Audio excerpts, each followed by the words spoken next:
Pittsburgh Steelers and Baltimore Ravens finally meet in the 2025 season, week 14, and there is a lot on the line in this one. We dive into all that and more coming up on Locked On Ravens and Locked On Steelers.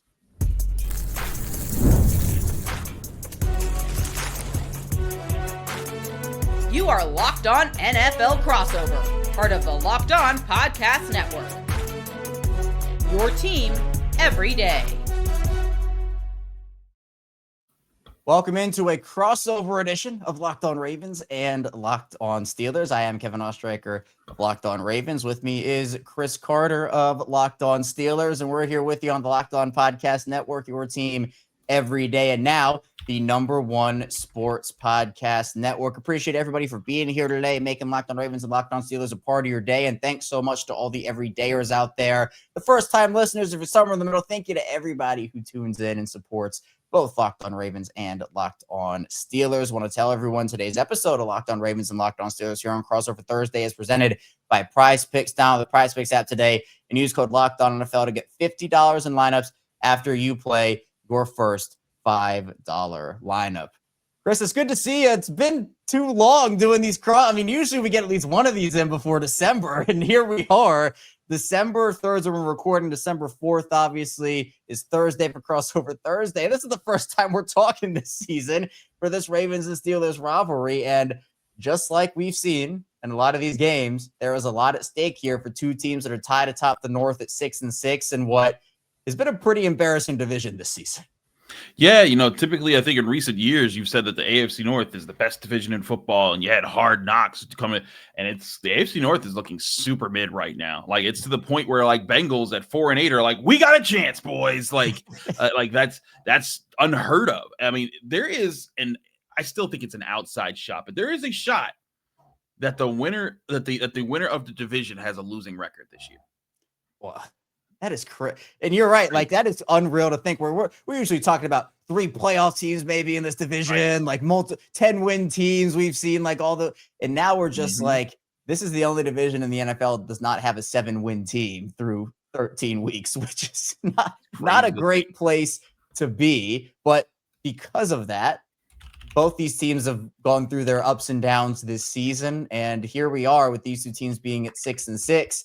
And a lot on the line here, considering right now the Ravens do have the edge over the Steelers with common opponents, 5-3 for Baltimore, 4-4 for Pittsburgh. But obviously this game could really set a tone here, and in both ways, the winner and the loser, I think maybe an indication of where their season could go. So Chris, let's start in Pittsburgh with the Steelers. What is the biggest storyline for them right now as we head into week 14? It's the defense, and I think needing to be able to stand up in a big way against the offense that ran them over in the playoffs. The Steelers made it their mission to change up their defense going into this offseason to be more prepared to stop rushing teams like the Baltimore Ravens. And to do that, they drafted Derrick Henry in their first round. With their first round pick, they added in Y.A. Black as a 5th-round pick, just a behemoth man from Iowa. They added in a veteran in Dan Aquale. And so they brought in a whole lot of depth on that defensive line to pair with Cam Hayward and Keanu Benton in hopes that would help change things and help that they also signed Malik Harrison as an extra downhill linebacker to help them against the run. But unfortunately for the Steelers, Derrick Henry is going to miss this game, and his second game in a row that he's missed with a knee injury that honestly none of us really knew that he had until Mike Tomlin announced so last Tuesday. And on top of that, Dan Aquale, the depth guy that they signed to the D-line, he's been out for the season, and he's also suspended for PEDs while he's out for the season on injury. So there's been so now the two guys that you brought in to change things aren't there, and they've had some good weeks. They had, they against the Colts, they limited Jonathan Taylor to the fewest yards that anyone's limited him to in this season so far.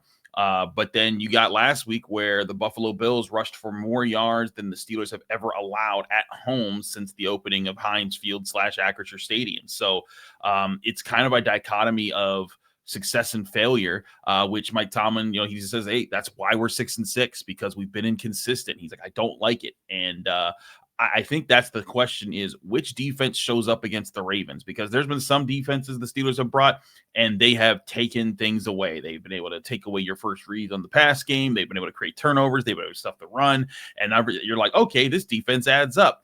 But then there's other days where none of that happens. And granted, last week, the run defense gave up a lot of rushing yards. It wasn't a terrible defensive day overall. They only allowed 19 points on defense. So it wasn't like that was their worst showing. They've had worse ones. They've given up 30 points at least 4 times, I think defensively. But that's what has to happen in this game, is they need to see that this defense can battle against Lamar Jackson and keep him contained. And now listen, the whole offense is also a major question right now with the struggles that they've had, especially in the pass game. But I really think this game comes down to, can the defense come out and not just win because they stripped Lamar Jackson here, once here, Isaiah Likely once there, not just win because situation, but they need to win consistently against the Ravens offense that, Kevin, it looks to me like it's been struggling compared to recent years. Lamar Jackson doesn't look as healthy as I've seen him. And I wanted to get your thoughts, is what's gone into the stalls that the Ravens have had in their offense this year. How much time do you have? I think that'll determine how much we can get. I think if both of us went over all the issues for both the teams we cover, we'd be here for probably like 3 hours, and we'll have a 3-hour episode of this show. No one wants that. Yeah, right now the Ravens. I mean, you're right, Chris. It's been abysmal for the Ravens over the last handful of weeks. It's been bad for Lamar Jackson. Lamar doesn't have a touchdown in his last 3 games, which is unheard of. This is the worst 3-game stretch of his career, and there are a lot of reasons for that. But the biggest consistent issue for the Ravens this season has been their offensive line. They have not had good offensive line play this season. To me, Chris, it all starts up front, both offensively and defensively. It starts up front, but particularly for offense. I mean, I don't care who you have at quarterback or running back. I mean, if you can't block guys and open up paths for these guys to protect your quarterback, Lamar Jackson is one of the best, if not the best in the league at making something out of nothing. There's only so much. There are only so many times you can put on that Superman cape and say, let me go and make something out of nothing here. And they've been asking him to do that a ton this season. And the reality is, Chris, he's just been hit a bunch this year. I mean, he took a shot from Ed Oliver in week 1. There was a roughing the passer call on Dallas Turner where he just got leveled, and he's taking a bunch, like Myles Garrett sacks him 4 times again. I mean, being sacked by Myles Garrett doesn't feel good. I haven't experienced it personally, but I can just tell you it doesn't look very fun.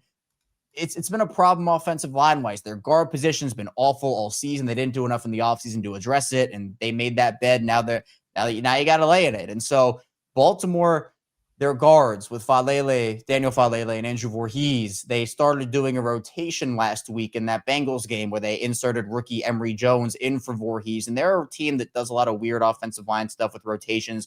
They did it with Ronnie Stanley when he was coming back from his ankle injury to kind of give him plays and possessions off to make sure that he wasn't overexerting himself. But I think they kind of think they're innovative with it. I don't personally agree with it, but it kind of is what it is there. Emory Jones was fine. He looked like a rookie, but they don't have a lot of options, especially after losing Patrick McCary to Jacksonville, who could play all 5 positions at a relatively high level. Roger Rosengarten, their second-year tackle, has regressed pretty badly. Ronnie Stanley has great games and extremely poor games, and I think that all has impacted Tyler Linderbaum, who, sometimes it's about who you're playing next to, and he doesn't have Marshall Yanda playing next to him or Kevin Zeitler playing next to him. It's inexperienced guys or more experienced guys who aren't playing well, and he's had his moments as well this season. I also think that, Lamar, with that fact, I think he doesn't trust his O-line. And I talk about that a lot in Houston with CJ Stroud and what we've seen from them over the last couple of years, where it just feels like CJ doesn't trust his guys back there. And you I think a lot of people say, look, CJ has happy feet in the offensive backfield. He doesn't really know, and he's anticipating.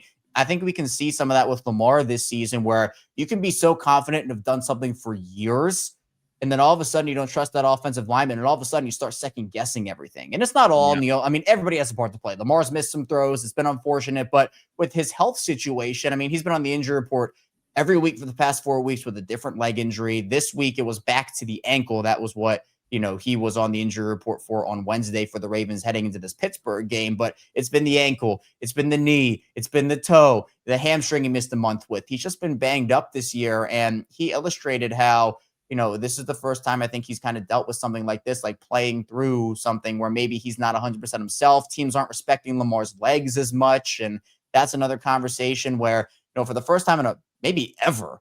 There was Rasheen Ali and Lamar Jackson on the field against the Bengals, and they ran an option play.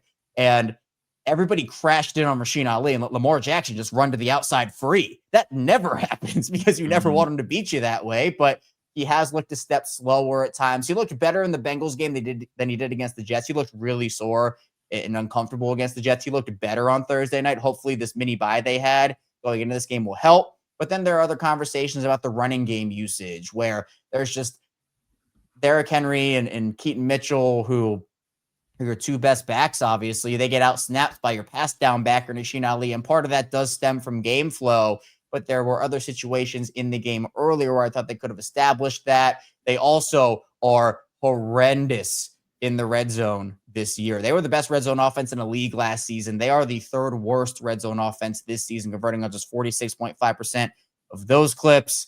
The turnover issues last week against the Bengals, they had 5 of them against what is turning up to be a historically bad Bengals defense. And I could go on and on and on, but I'd be here for 3 hours, and we don't have enough time to talk about all these offensive issues the Ravens have. But I think that, again, it's an offense that's looking to find themselves, Chris, versus a defense that's looking to find themselves. And that is, I think, a huge storyline in this game because it's kind of like an unstoppable force meets an immovable object. Which one is going to budge? We're going to see. I agree. And I think that's the thing here is that both of these teams have talent on them that can be dangerous to other teams. Like I think the Steelers have shown they can beat anybody and they can lose to anybody. I think the Ravens are in the same category right now. Both teams have shown the ability to, when they light it up, they can light it up. But when they stink it up, they can stink it up. And in this game, these two units, I think, are the controlling units that can dictate the pace of this play here, where if the Steelers get turnovers and they stuff the run and they force Lamar Jackson to have to throw in uncomfortable situations, that could be the factor that wins them the game. But if the Ravens just pour it on offense and they run right through the Steelers defense, the Ravens defense has struggled at times this year too, but I find it hard to think that the Steelers offense is going to wake up. And I know we're going to talk about that matchup on the other side of this break, but I feel like this is where either team can sort of have a get-right game against a team that's on pretty much even footing with each other, and the winner doesn't necessarily lock themselves into, but they're in the driver's seat because both these teams have some tough opponents coming down the stretch here, including a rematch with them in Pittsburgh between these two teams, for the regular season finale. Coming up for the second part of the show, we'll dive into those matchups because there are plenty of them to talk about. So be sure to stay tuned. Plenty coming your way on this edition of Locked On Ravens and Locked On Steelers. First, this show is brought to you and presented by Prize Picks. This holiday season is one of the best times for sports. Bowl games, big basketball matchups, playoff pushes, it's all happening at once. And while we're all making choices every day, one of the most fun places to make the right call is Prize Picks. Prize Picks is the easiest way to get in on daily fantasy. Just pick more or less on at least 2 player projections, lock in your lineup, and you're in the game. It's simple, fast, and available in 45 states, including California, Texas, Florida, and Georgia. Prize Picks has added an extra layer of excitement to this holiday sports schedule. Creating a lineup takes less than a minute, and the app makes the whole process smooth and intuitive. You can choose from a huge range of unique stats, fantasy score, field goals attempted, free throws made, turnovers, whatever fits your strategy. Download the Prize Picks app today and use code LOCKEDONNFL to get $50 in lineups after you play your first $5 lineup. That's code LOCKEDONNFL to get $50 in lineups after you play your first $5 lineup. Prize Picks, it's good to be right.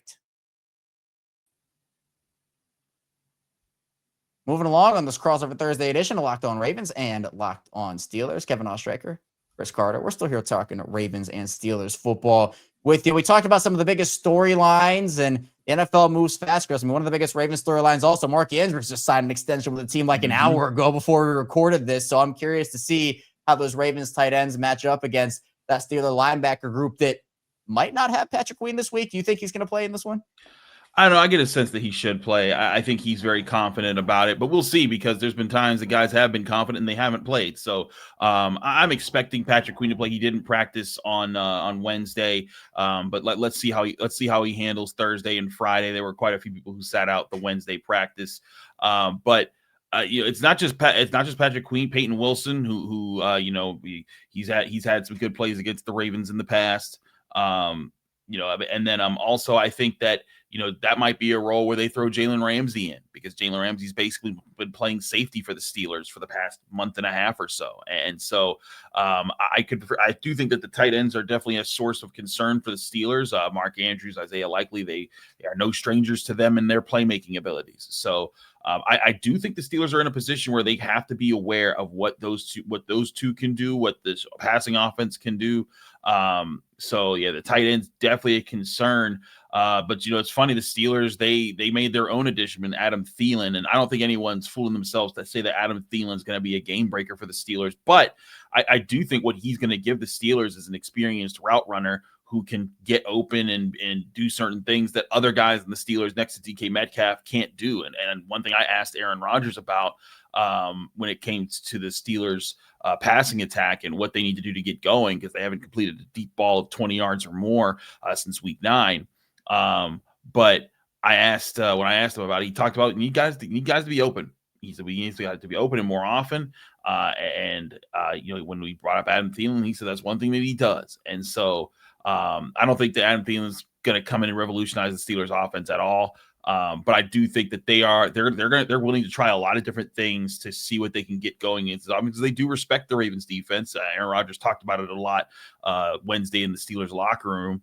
But I think that by and large, the Steelers have a general approach to this game of like, hey, they know us, we know them. We need to play to our strengths so that we can dictate the pace of play here.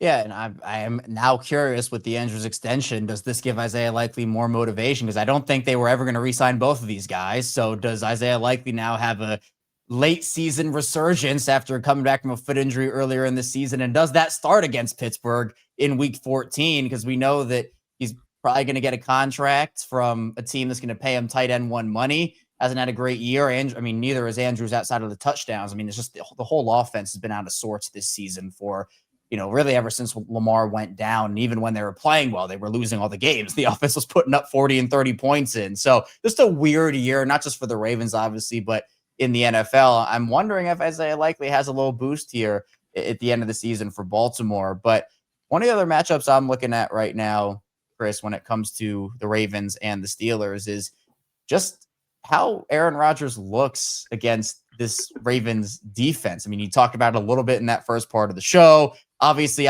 Rodgers, I thought, started off the year fine. Like, he was out there, was doing the thing a little bit. And then obviously with the way that the season has gone, obviously the injury to the wrist and having under the bloody nose was the big storyline and getting the gash and everything. But that offense has had moments of like, they can't move I thought that Buffalo game was going to end like 3-0. Like that's how ugly that game looked for a while there. And obviously still didn't go in Pittsburgh's favor, but with the Baltimore defense, Chris, Baltimore's defense was horrible early in the season. They have gotten it together a little bit. The pass rush still needs some work. Their leading sack guy right now is Mike Green with 2.5 on the season. So they're not necessarily getting a ton of pressure. It's been better. They're using blitzes a lot more. Kyle Hamilton's moving all around. So they have changed some things. But against the defense that is probably going to give Aaron Rodgers a lot of looks, and let's be honest, Aaron Rodgers has seen every look in the book at this point. How do you think this version of Aaron Rodgers factors into maybe what the Ravens saw from Russell Wilson last season in terms of comparison? I think that Aaron Rodgers can still see the field. I think he's struggled with it at times lately. If you pressure him, he feels it a lot quicker than he used to. His eyes come down from looking downfield. He's looking to protect himself. He just turned 42, I believe, Tuesday. So like this has been a bit sobering for him to kind of like, be a human being in some ways. But at the same time, he still understands the game. He still knows what he sees and what he wants. That's where I think this could be interesting for the Steelers facing this Ravens team. If they can keep the pressure off Aaron Rodgers and they get a decent run game going, I can see Aaron Rodgers finding his comfort level again, because it's really been a few weeks since he's looked comfortable as a quarterback making plays. He missed the Bears game due to injury. Mason Rudolph was in that one. Didn't look great against the Bills. And now faces a Ravens team that, he gave a lot of credit for when we talked to him in the Steelers locker room about all the different talent that they have, from the lines, the linebackers, and the secondary. Yeah, and I know that we have that clip, so I'll play that and we'll react to it on the other side, because I know that with Aaron Rodgers talking about that Ravens defense, obviously there's a lot that goes into that matchup. It's schematically they have a similar scheme that we saw in 21 with Wink when he was there, and obviously Dean was there. So there's some similar things to what we saw against the Chargers as well, as far as some blitz patterns and different things. But it's really just about the personnel when you look at the tape on who's playing and who's playing well. And I mentioned in the Chargers week how good Derwin was playing, and I'd say the same thing about Kyle. I mean, Kyle is the guy that, like I said about Derwin, he plays safety and base. He plays nickel and big nickel. He plays linebacker and dime. That's a multifaceted, multi-talented Swiss Army knife who can do it all. So he's a guy you got to make sure you know where he's at all times. Roquan, I played against in the other NFC, the other Northern Division. Had a ton of respect for him since our days going at it, Packers-Bears. He's an elite player for a long time. Kind of gets him going. But they got a lot of good younger guys and older guys. They traded for Gilman, who's been playing good. They drafted the young kid from Starks from Georgia, who I love watching play in college, and he's done a really nice job. And I think that acquisition of Gilman allows Kyle to play, down out of center field a lot more, which it seemed to have been a strength for them. I think Kevin, go ahead. Go ahead. I was just gonna say. Oh, sorry. I was gonna say that with this defense, Chris. What I was gonna say with Rodgers is, there are a lot of different things that he has to look out for with this unit. For Rodgers in particular, obviously Kyle Hamilton is gonna be all over. He does everything for this team, and I think you also have to factor in, Roquan Smith had a bad start to the season, but he has since turned it on and has been able to flip that switch, which has been good. Their acquisition of Draymond Jones, he didn't have a great game against Cincinnati, but he's really helped this pass rush that hasn't been able to generate a lot of pressure without blitzing. He has helped that a lot. Travis Jones on the interior, he's in a contract year. He's been playing really, really well. So in the secondary, Nate Wiggins, he did practice on Wednesday after suffering an injury in that Bengals game. He's big. If he's out in this game, that'd be a really big conversation point. Marlon Humphrey has had moments this season as well, but Chidobe Awuzie, honestly, has played probably some of the best corner he's played in his career for the Ravens this year. He's been a really, really big factor, and I know that, it's moving away from George Pickens, bringing in DK Metcalf. They're still trying to find others to step up outside of the number one guy. So I'm curious to see who Aaron Rodgers will go to, if not DK Metcalf, which other players will have to step up for the Steelers in this one. Yeah, I think that's the thing here is the Steelers have been trying to figure that out. Another clip that I'll probably play a little bit more of on tomorrow's Locked On Steelers show is Aaron Rodgers asked about the deep passing game and what has to unlock there. And for weeks, he's talked about, hey, teams are double teaming DK Metcalf. It's the formula that they're going with. So we got to get other guys open. And I kind of asked him, is that more about structured passing plays, get guys open, or is that about route running? And he kind of was, he wouldn't answer definitively one way or the other. But the bottom line is they still need it to happen. And so when I look at what's been going on with the Steelers, there are guys open at times. Like there's been times DK Metcalf's been open and Mason Rudolph won't see him and Aaron Rodgers won't see him at times. But that's the thing that I think the Steelers need to try to hang their hat on a bit more in this game, is to get this passing game going so that it can back the Ravens off the run game. Because if I'm any defense right now, I'm playing the Steelers, I'm crowding the line of scrimmage. I'm not letting Jalen Warren or Kenneth Gainwell beat me just by getting to hit a hole and be fast. I'm forcing them to earn it. Tough yards every single time. And if Aaron Rodgers beats me downfield, Aaron Rodgers beats me downfield, but beat me downfield because he hasn't connected on a pass of 20 or more air yards since week 9. To me, that's where if I'm the Ravens, I try to do that. I think the Bills did quite a bit of that of trying to attack the run game and say, please beat us downfield. And the Steelers just couldn't. And so if I'm the Ravens, I challenge Aaron Rodgers in a very similar way. Yeah, and it's funny because the Ravens' defensive mantra has been "don't break," where they're not going to give you a lot of those deep shot opportunities. Right. It's more so take that short stuff, intermediate stuff, go down the field, and in the red zone, you're kicking. You're either punting or kicking a field goal. And with the Ravens' offense, with Lamar Jackson, you would figure that that's enough to win you football games. Now, over the last 3 weeks, the way this offense has looked, it's been tight. They almost lost to Cleveland. The Jets game took them some time, and obviously Cincinnati was awful. So has to be a big bounce back week for a lot of different players on both of these teams. Coming up, though, we're going to dive into how each team can win this football game, keys to the game, and how we should even come away with a win. So stay tuned. Plenty coming your way here on this crossover Thursday of Locked On Ravens and Locked On Steelers.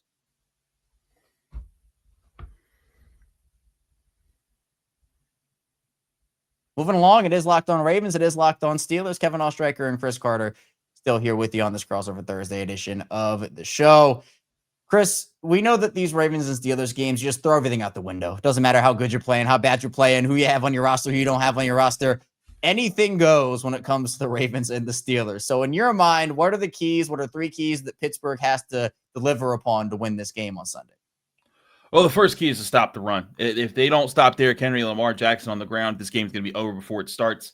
And the Steelers know that. It's, again, even without Derrick Harmon, I think that this is a week where they know they get that message, and there's going to be a commitment to stopping the run. 2, get some chunk plays on offense. Just get, because I really do think like the Steelers do a lot of little things well on offense. Like they are really good at their screen game right now. They're really good at their swing passes where they get the running back some space and they make a miss. But you got to make defenses be scared of your deep ball again, or at least your intermediate ball. And they just haven't hit on a lot of those lately. So if the Steelers are able to hit on some of those passing plays and be solid with downfield passing, it's going to put the Ravens in a bind, and then that's when you see the balance of the Steelers roster sort of come into play. But they haven't done that a lot this year, and so that's why it's going to be an interesting challenge. And my third key, I guess, if I was to pick one, I guess I would say just let the DBs win, and saying the Steelers DBs, because I think to stop the run, especially without Derrick Henry, it's going to take an extra body. It's going to take some extra commitment. It's going to take some efforts that's going to keep the Ravens contained. And I think that with that, you might need to live with your cornerbacks playing on islands. The Steelers let go Darius Slay, so he's not a part of that equation anymore. I'd be curious to see if Asante Samuel Jr. Gets the spot over James Pierre, who's been an undrafted guy who's played very well this season. But I do think that there's a chance that they find they find some answers there. But if I was to pick 3 things, it would be stop the run. It would be get some chunk plays on offense, and to trust your DBs to beat the Ravens pass catchers. And if you do those 3 things, I like the frame that they set themselves up with to have a chance.